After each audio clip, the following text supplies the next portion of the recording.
Hello,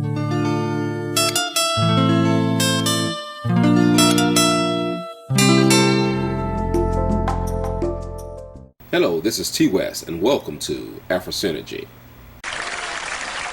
You know Obama ain't running.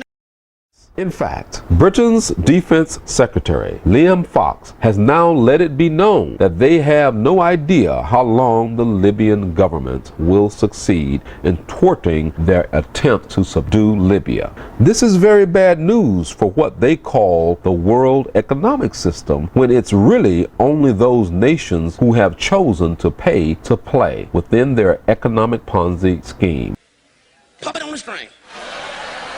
That nigga ran for office and said, I'm gonna stop both wars. Prime Minister David Cameron, in spite of the very serious situation developing in Britain with Murdoch newspaper scandals and some politicians and police being involved in it, he is on his way to South Africa and Nigeria, two countries that voted for the United Nations resolution to bomb Libya. Mr. Cameron has had some close ties with Rebecca Brooks, who is CEO or was CEO of News of the World, and Murdoch's son, James Murdoch. Defending the trip to Africa at this time, a spokesperson for Mr. Cameron stated, quote, part of his role of Prime Minister is boosting the British economy and making trade links, and that is the purpose of this trip. The Prime Minister needs to continue doing that, close quote. Are these leaders of the Western world craven killers? Let's look at John Rizzo, who served as the acting general counsel of the CIA from 2003 to 2009. May 2010, speaking to lawyers, Rizzo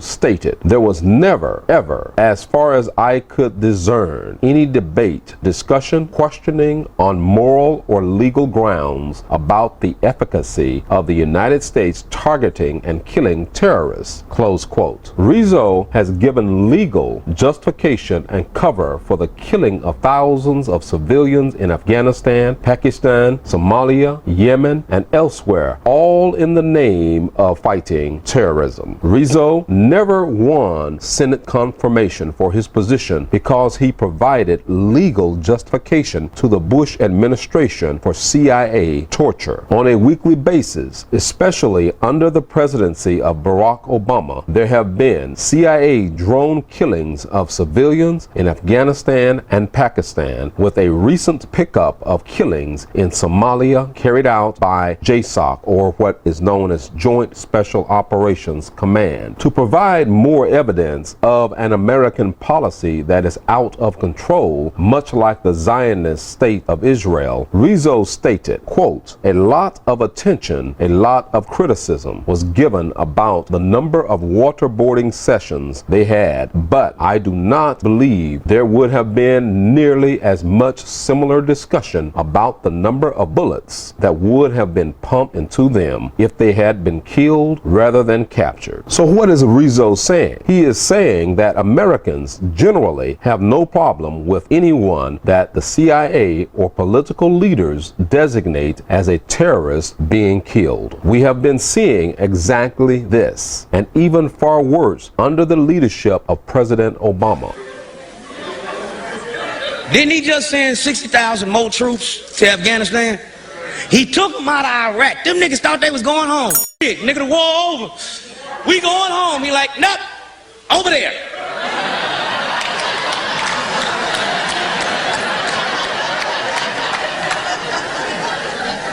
They wives and family thinking these motherfuckers coming home, nigga, they get shipped to a new war. And you know these wars is about what? Money, money, money, money. Now, Iraq, we annexed that country. You know, took the oil, nigga. Now, one thing you know about American history, wherever we land, we don't leave. We already got 3 bases, permanent bases in Iraq. We still in Vietnam, still in Mother Korea, still got a base in Japan. Everywhere we land, we don't leave.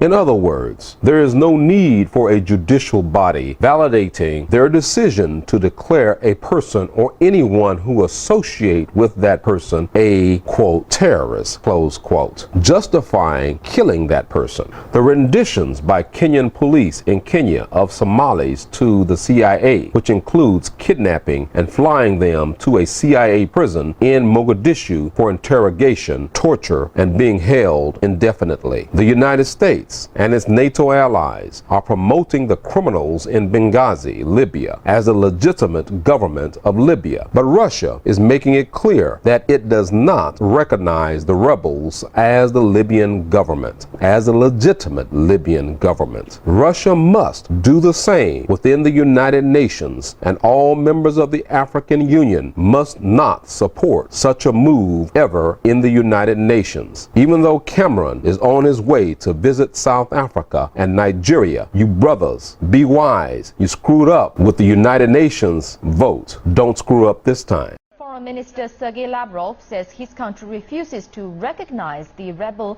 National Transitional Council as Libya's legitimate government. He says Moscow is still ready to deal with the Benghazi-based council as a site for negotiations to determine Libya's future. It means once again that those who declare recognition stand fully on the side of one political force in a civil war which is ongoing in Libya. It means once again that the supporters of such a decision are the supporters of a policy of isolation, in this case of isolation of those forces that represent Tripoli.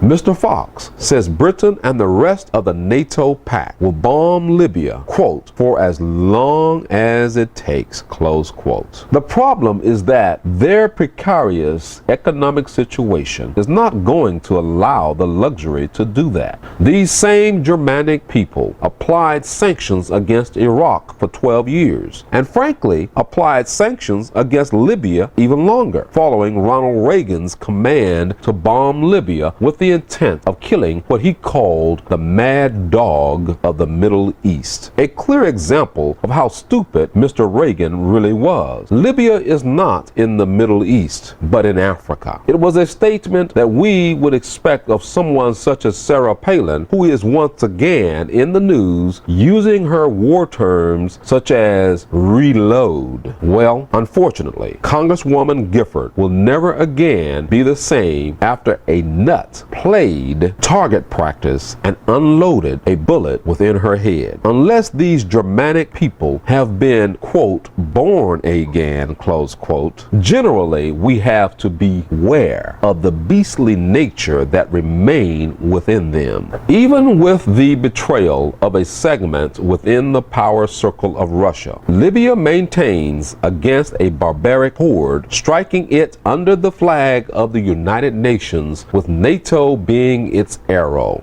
Apparently, Gaddafi has a sense of who is not a friend of Libya. For example, let's examine the words of Mikhail Margalov, Russia's special envoy to Libya. Gaddafi has refused to meet with him, but did choose to meet twice with South African President Jacob Zuma, in spite of South Africa's vote for the airstrikes against Libya in the United Nations Security Council, a vote Zuma now regrets. Mr. Zuma did not even get invited to the White House, like the other two, quote, Negroes, close quote, from Gabon and Nigeria. Mikhail Margalov stated that Gaddafi plans to blow up Tripoli if the rebels were ever to take control of it. He went on to say, quote, I imagine that the Gaddafi regime does have such a suicidal plan, close quote. Clearly, this guy is nuts. Letting his imagination run his mouth shows how much some within the Russian power structure have become wimps and lapdogs of the international bankers.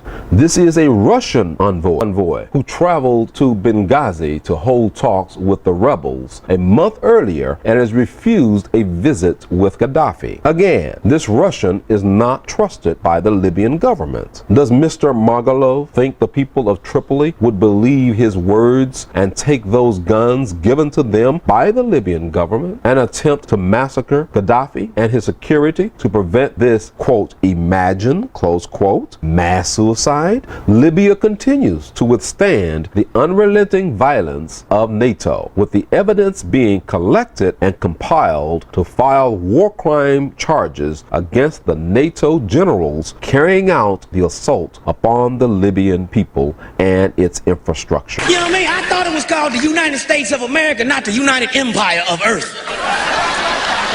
He spent some time on the ground in Tripoli. Wayne Matson is an investigative reporter, and you just came back a few weeks ago, as I understand it, Wayne? Yes, I was actually a member of the delegation that former Congresswoman Cynthia McKinney led there, and I have to say that even worse than armchair speculation, the Washington Post, which you just showed, and the New York Times have reporters in Tripoli who are obviously living in an alternate universe, because what they were reporting, their datelines out of Tripoli, had nothing in common with what we all saw on the ground.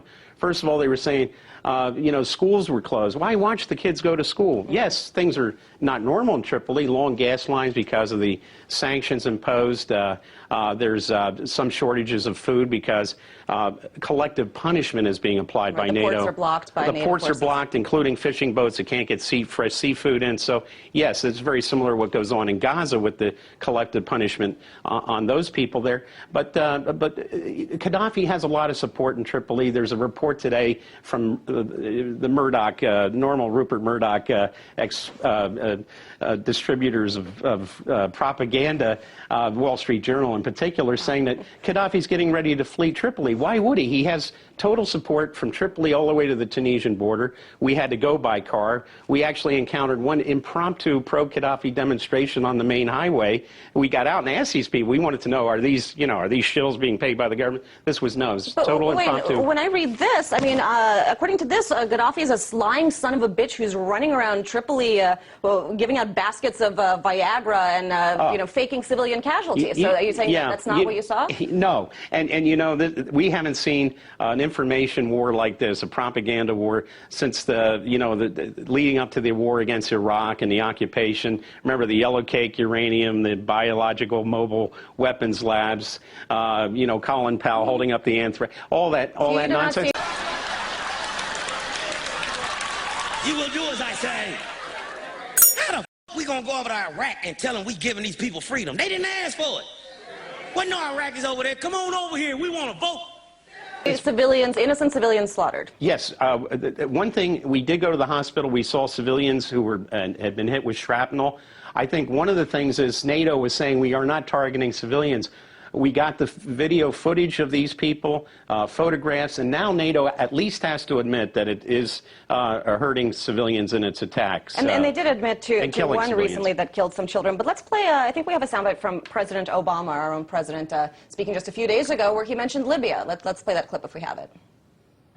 When innocents are being slaughtered and global security endangered, we don't have to choose between standing idly by or acting on our own. Instead, we must rally international action, which we're doing in Libya, where we do not have a single soldier on the ground.